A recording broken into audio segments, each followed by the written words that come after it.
My name is Amanda, and I'm 29 years old. For the past 3 years, I've lived with my in-laws in what I thought would be a loving family environment. My husband, Ethan, works abroad, sending money home sporadically, while I've been left to manage the household. What no one realizes or chooses to acknowledge is that it's my salary that keeps the lights on, pays the bills, and puts food on the table. But despite my contributions, I've never felt like part of the family. It started with small comments from my mother-in-law, Carol. "You don't know how to run a house," she'd say as she inspected the kitchen, finding imaginary flaws. Her daughter, Melanie, wasn't any better. She never missed a chance to remind me that I wasn't truly one of them. For months, I endured it in silence, thinking it was temporary. After all, family is family, right? I thought that if I worked hard enough, if I showed them I was committed, they'd come to respect me. But respect was the one thing I'd never earn in that house. One morning, as I was preparing breakfast, Melanie burst into the kitchen, her face contorted with anger. "Where's Mom's necklace?" she demanded. "Which necklace?" I asked, genuinely confused. "The one with the sapphire pendant. It's missing. Did you take it?" My heart dropped. Why would I take it? I've never touched her jewelry. Melanie didn't listen. She stormed into the living room, dragging my mother-in-law into the accusation. "She must have taken it, Mom. Who else could it be?" Carol turned to me with cold eyes. "Amanda, is this true?" I couldn't believe what I was hearing. "Of course not. I would never steal from you." But my protests fell on deaf ears. Melanie's words carried more weight than my own. Before I knew it, they had decided I was guilty. "You have until tomorrow to leave," Carol said with finality. "I can't have a thief living under my roof." I was stunned. My hands trembled as I tried to process her words. "But I've been paying for everything in this house. The rent, the utilities, everything." Carol waved me off. "That's not enough to excuse theft. You should be grateful we let you stay here at all." Grateful? Grateful for what? For being treated like a servant? For sacrificing my peace of mind and finances for a family that didn't value me? I retreated to my room that evening, tears streaming down my face. Ethan had no idea what was happening. He was thousands of miles away, trusting his family to treat me fairly. How could I tell him the truth? As I packed my belongings, I resolved to stay silent no longer. I would not let them strip me of my dignity. The next morning, I woke up to the sound of raised voices outside my door. It was Melanie and Carol arguing about something, but I already knew I was the topic of their conversation. They weren't even trying to keep their voices down. "She's probably hiding more things in her room," Melanie hissed. "We should search it before she leaves." My chest tightened with anger and disbelief. Not only was I being kicked out, but now they wanted to violate my privacy? I stood in front of the mirror, gripping the edge of the dresser for support, and stared at my reflection. The woman staring back at me looked tired and defeated, but deep down, I knew I wasn't the same timid person they thought they could bully. I wasn't going to let them treat me like a criminal. Opening the door with more force than I intended, I stepped into the hallway. Both women turned to face me, their expressions a mix of surprise and irritation. "If you're planning to search my room, you might as well get it over with now," I said, my voice sharp and unwavering. Carol folded her arms, her usual calm demeanor replaced by something harsher. "No one is searching your room if you just leave quietly. We don't want trouble." "You've already caused enough trouble," Melanie muttered under her breath, but I ignored her. "You know what?" I said, stepping closer to them. "Go ahead. Search my room, my bags, whatever you want. You won't find anything, because I didn't steal anything. But when you don't find what you're looking for, I hope you realize how wrong you are." Melanie hesitated for a moment, but Carol waved her off. "Just pack your things and go," she said coldly. "This isn't up for debate." It was in that moment that I decided I wasn't going to waste any more words on them.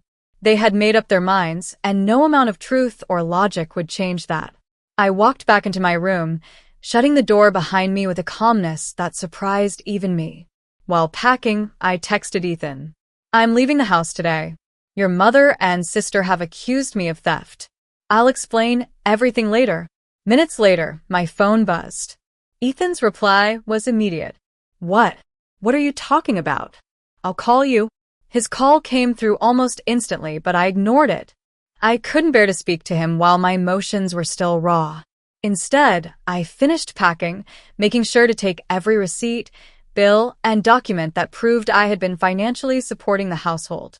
When I walked out of the room with my suitcases, Carol and Melanie were waiting in the living room, pretending to be engrossed in their conversation. Neither of them looked at me as I passed by. Good luck finding someone else to pay the bills, I said, stopping briefly at the door. Carol scoffed. Don't worry about us. We'll manage just fine without you. I left without another word. The apartment I had found was small but cozy. It wasn't far from my workplace, and most importantly, it was mine. For the first time in years, I felt free. No more biting my tongue or walking on eggshells around people who didn't respect me. The first thing I did after settling in was block every payment associated with my in-laws' household. Electricity, water, internet, everything. They'd realize soon enough just how much I had been contributing. I also ignored Ethan's increasingly frantic messages and calls. He was trying to fix the situation from abroad, but I didn't need him to fix anything. For too long, I had relied on him to mediate between me and his family. This time, I was taking control of my own life. After a few days, Ethan managed to reach me through an email. It was a long message filled with apologies and promises to come home immediately. But it was too late. The damage was done, and I wasn't ready to forgive him for leaving me to fend for myself all these years. I replied with a simple message, I'm safe, and I'll let you know when I'm ready to talk. A week had passed since I moved into my new apartment, and for the first time in years, I felt at peace. The silence was comforting. No one was yelling at me, no one was accusing me, and no one was draining me emotionally and financially. I had finally taken a step toward living life on my own terms. The realization that I had been carrying the entire household hit me harder each day. Without my contributions, I knew they would struggle. A part of me felt vindicated, knowing they would finally understand my worth, even if it was too late for them to apologize. Ethan finally returned home 2 weeks after I left. I heard about it through a mutual friend who mentioned that he had gone straight to his parents' house. Apparently, he had no idea I had already cut off all financial support. Curiosity got the better of me, and I waited for the fallout. My phone buzzed with messages from him. Why isn't the electricity working? What's going on? Mom said the internet has been disconnected. Amanda, where are you? I need to talk to you. Each message gave me a small sense of satisfaction. It wasn't out of malice, but rather the relief that I had finally stood up for myself. I didn't reply. Let him figure it out. Ethan eventually found my new apartment. One evening, as I was cooking dinner, I heard an urgent knock at the door. I knew it was him. Opening the door, I found him standing there, looking exhausted and desperate. Amanda, he said, his voice cracking. Why didn't you tell me things were this bad? I folded my arms and leaned against the doorframe. I did, Ethan. Many times. You just didn't listen. He looked stunned, as if I'd slapped him. That's not true. I've always tried to make things right. No, I said firmly. You always tried to smooth things over. There's a difference. You let your mother and sister treat me like an outsider, even though I was the one keeping your household afloat. You left me to deal with them alone. Ethan ran a hand through his hair, clearly struggling to defend himself. I trusted my family. I didn't think they would do this to you. And that's exactly the problem, I shot back. You trusted them more than you trusted me. His shoulders slumped, and for a moment, I saw genuine regret in his eyes. I'm sorry, Amanda. I should have been there for you. Let me fix this. I shook my head. There's nothing to fix, Ethan. I've moved on. I'm living my life now, and I don't need your family's drama dragging me down anymore. Ethan tried to convince me to come back, promising to stand up to his family and make things right. But I knew better. I had given too much of myself to people who didn't value me, and I wasn't going to make that mistake again.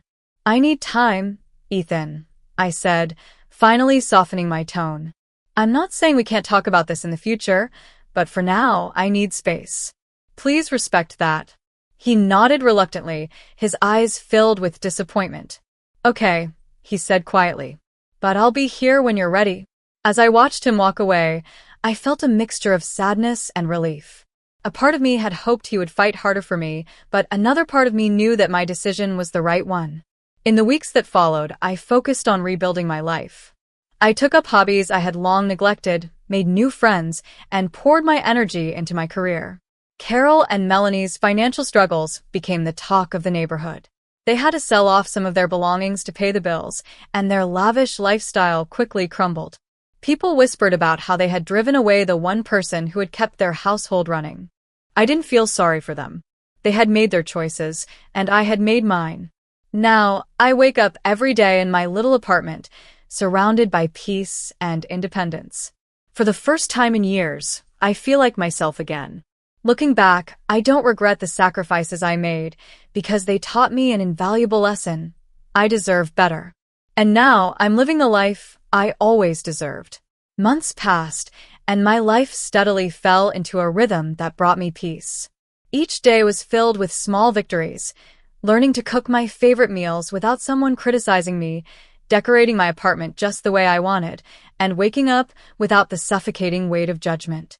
My world was quiet, but it was mine. I hadn't heard from Ethan in weeks, though I occasionally saw his messages pop up. They ranged from apologies to updates about how things were crumbling at his family's house. I didn't respond. It wasn't out of spite, but because I needed to heal without the constant reminder of what I had endured.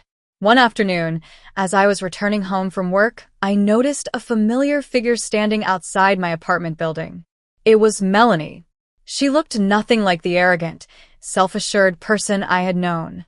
Her usually impeccable appearance was replaced with a disheveled look, and her face was lined with desperation. "Amanda," she called out, rushing toward me. "I need to talk to you." I considered ignoring her, but curiosity got the better of me. "What do you want, Melanie?" Her voice cracked as she spoke. "I'm sorry for everything. Mom and we were wrong. We didn't know how much you were doing for us." I raised an eyebrow. "You didn't know? Or you just didn't care to see it?" Melanie looked down, her hands twisting nervously. "Things are bad, Amanda. The bills are piling up, and Ethan refuses to help until we apologize to you. Please, can you talk to him? Come back." The audacity of her words almost made me laugh. "You think I'd come back after everything you and your mother put me through? Melanie, I'm not your solution anymore. Figure it out yourselves." I didn't wait for her to respond. I walked past her, up the stairs, and into the sanctuary of my apartment, shutting the door on her pleas. That evening, Ethan called. "For once," I answered. "Melanie told me she went to see you," he said, his voice cautious. "She did," I replied. "And I sent her away." Ethan sighed. "Amanda, I know it's hard, but they're struggling. I've tried to tell them how wrong they were, but what, Ethan?" I interrupted. "You think I should forgive them just because they're facing the consequences of their actions? They accused me of theft, kicked me out of their house, and treated me like I was less than human. Forgiveness doesn't mean forgetting." He was silent for a moment. "I understand," he said finally. "I just want you to know I'm on your side now." "Maybe you should have been on my side from the beginning," I replied, my voice soft but firm. "I'm not coming back, Ethan. I've found peace here, and I'm not giving that up for anyone." As time went on, I heard less and less about Ethan's family. I assumed they were still struggling to pick up the pieces of their lives, but it was no longer my concern. I had spent enough time sacrificing for people who didn't value me, and now I was free to focus on myself. I joined a local book club, made new friends, and even took a few classes to advance my career. My life was simple but fulfilling, and for the first time, I felt like I was truly thriving. One day, I received an unexpected email from Ethan.